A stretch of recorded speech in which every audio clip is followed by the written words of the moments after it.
directeur de recherche à l'établissement français du sang en Bourgogne-Franche-Comté, qui est basé à Besançon, directeur d'une équipe de recherche de plusieurs personnes. Et puis je suis également fondateur de la start-up Advesia. Donc c'est la recherche qui m'a motivé depuis ma plus jeune enfance, depuis le lycée.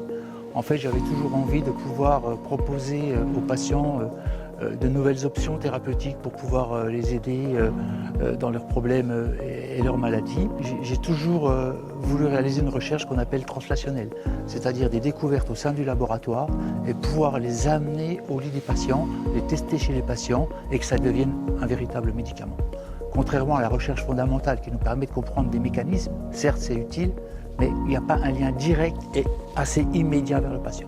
Donc c'est ce type de recherche que j'ai voulu faire. Au sein de l'établissement français du sang, j'ai pu développer en fait cet axe de recherche.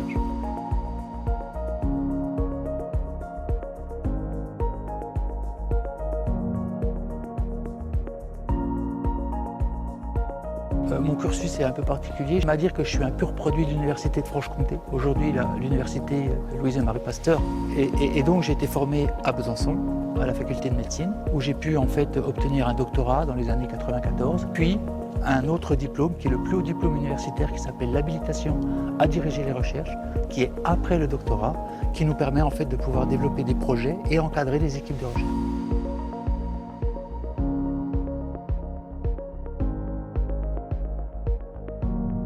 Je suis spécialisé dans un domaine particulier qui est la thérapie cellulaire. C'est-à-dire que l'idée est d'utiliser les cellules de l'organisme comme vecteurs médicaments pour pouvoir traiter les patients. Les médicaments vivants qu'on a développés et l'idée qu'on a eue à l'origine, c'est d'utiliser le système immunitaire du patient pour pouvoir l'aider à lutter contre sa maladie et son cancer. Alors le système immunitaire, il est connu pour nous protéger des agressions extérieures. Les bactéries, les virus, les parasites. Ça, on le connaît bien, c'est une agression extérieure. Par contre, il nous aide aussi à lutter contre les anomalies qu'on pourrait rencontrer au sein de notre organisme proprement dit.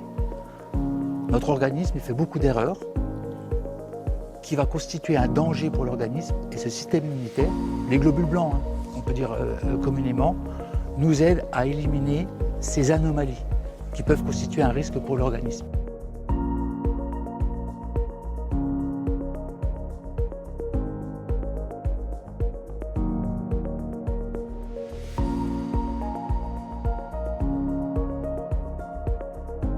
On a souhaité proposer aux patients en fait, une alternative thérapeutique dans un type de maladie qui est une leucémie aiguë myéloïde qui est très agressive et pour laquelle les patients n'ont pas d'alternative thérapeutique et se retrouvent très rapidement, quelques années après leur diagnostic, en impasse thérapeutique et vont rejoindre les soins palliatifs.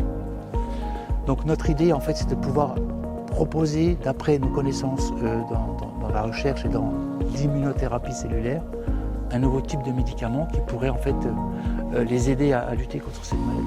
Alors ce type de médicament, comme j'ai dit tout à l'heure, c'est le globule blanc du patient proprement dit. Ce globule blanc qui sert à reconnaître le danger au sein de l'organisme, comme il reconnaît les dangers extérieurs, les bactéries, les virus, les parasites. Et donc on va prendre les globules blancs du patient qui normalement luttent contre toutes ces anomalies. Mais il arrive un jour qu'ils perdent la bataille et qu'ils se fassent déborder par l'anomalie et donc on va développer un cancer. Donc on reprend ces globules blancs du patient, ses propres globules blancs, on les amène au laboratoire, on les modifie par génie génétique, alors on va manipuler son ADN pour en fait leur reconférer deux fois une nouvelle force et qu'ils reconnaissent de nouveau la leucémie et qu'ils l'éliminent. Alors comme si c'était un virus ou une bactérie, ces médicaments qu'on va injecter au patient vont reconnaître le cancer, se multiplier, a la capacité de l'éliminer et de le tuer, et une fois qu'il a fait le travail, va revenir à l'état de mémoire immunitaire, comme quand on est vacciné, et va surveiller en fait la recrudescence éventuelle de la leucémie. Donc en fait ce médicament il est dynamique, parce qu'il prolifère, il revient à l'état de mémoire, il est personnalisé, un médicament impatient, pas de problème de rejet, et il est ultra efficace parce qu'il va ne reconnaître que la leucémie et pas l'autre, contrairement à la chimiothérapie qui a un très large spectre et dont on connaît les complications. C'est une nouvelle chance pour ces patients qui sont atteints de leucémie myéloïde, pour lesquels je vous disais qu'il y a une impasse thérapeutique. Pour l'instant, il n'existe aucun médicament dans le monde qui va traiter ce type de maladie avec ces immunothérapies cellulaires. On serait les premiers. Donc ça serait une innovation franc-comtoise doubiste préparé à l'établissement français du sang et qui pourrait être une première mondiale.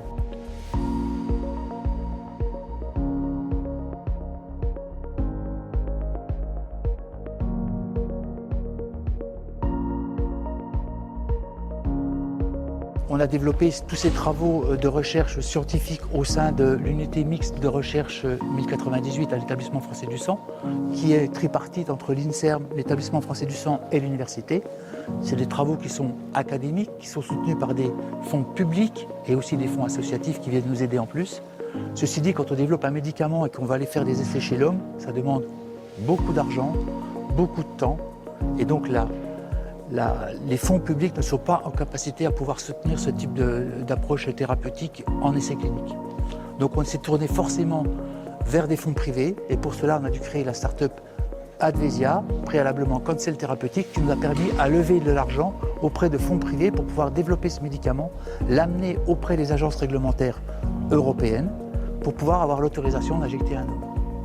Et donc c'est dans ce but-là qu'on a créé la start-up, qui compte actuellement 23 personnes, qui nous aident en fait à constituer le dossier du médicament pour pouvoir avoir l'agrément auprès de l'Agence européenne du médicament. Cet agrément, on a pu l'obtenir à l'été dernier. On est autorisé à pouvoir injecter ce médicament en première mondiale. On appelle ça First in Man, First in Human. Et donc on attend avec impatience de pouvoir réaliser et débuter l'essai clinique. Le plus facile a été fait, entre guillemets, c'est-à-dire que toute la recherche, les hypothèses scientifiques ont été évaluées. Pour ça, pour nous, c'est assez facile. Il reste à boucler en fait, l'enveloppe budgétaire pour pouvoir réaliser cet essai clinique auprès des services cliniques qui seront en particulier le CHU Jean Majot à Besançon.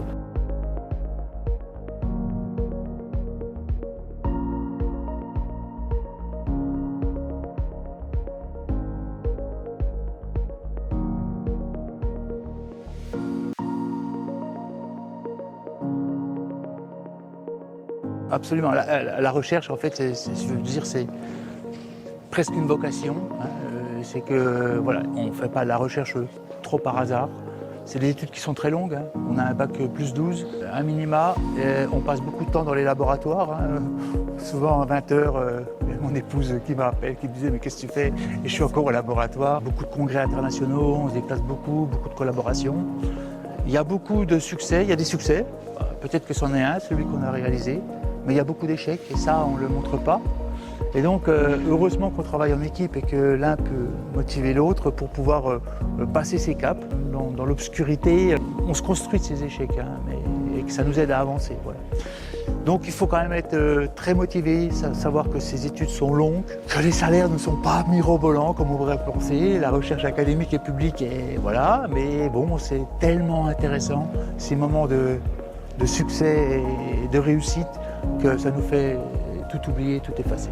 Donc je pourrais dire qu'un étudiant, un jeune étudiant, qui soit patient, persévérant, qui passe toutes ces années à l'université pour pouvoir en arriver là et puis avoir toute cette autonomie de recherche et de pouvoir développer ses idées, c'est ultra important parce qu'en fait, finalement, tout ce qui nous traverse par la tête, on n'arrête jamais.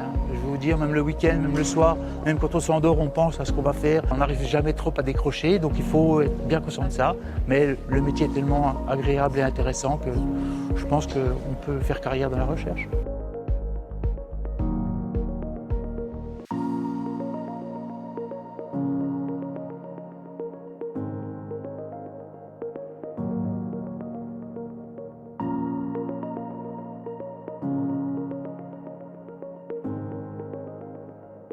C'est un honneur de pouvoir recevoir cette médaille départementale, bien évidemment, et cette reconnaissance de notre travail de recherche. Particulièrement pour moi, c'est plus que ça, parce que en fait, le président du département actuel, et Jérôme en particulier, j'ai pu partager avec lui il y a quelques années les responsabilités au sein des assemblées territoriales, qui est la communauté de communes Jura-Nord, et ainsi que la mairie de Dampierre. Les fonctionnalités étaient plus qu'émouvant que ce soit lui-même qui me le remette. L'ancien président Pernaut, maintenant sénateur, m'avait aussi promis de me remettre cette médaille. Qu'il soit présent les deux là, c'est une honneur toute particulière pour moi.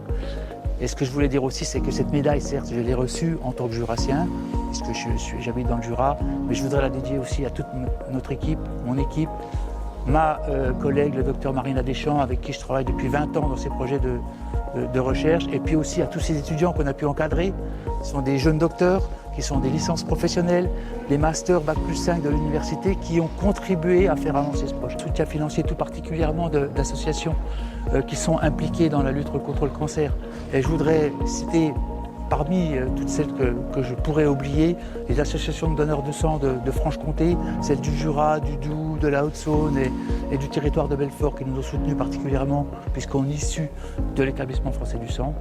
D'autres associations qui sont impliquées dans la lutte contre le cancer, la Ligue contre le cancer, le comité 39 qui va nous soutenir très prochainement, celui du Doubs, comité de Mobiliar également, et puis tout particulièrement une association qui me tient particulièrement à cœur, c'est l'association Nausicaa Combat sa leucémie, qui est une association de Saint-Claude, qui est aussi du département 39, qui nous a soutenus depuis le premier jour. Et je voudrais souligner particulièrement, remercier le président Jeannet, en fait, qui nous avait dit, je me rappelle particulièrement de cette phrase qu'il nous a dit au début, pour le financement, t'occupe pas de ça, fais la recherche, on s'occupe du reste.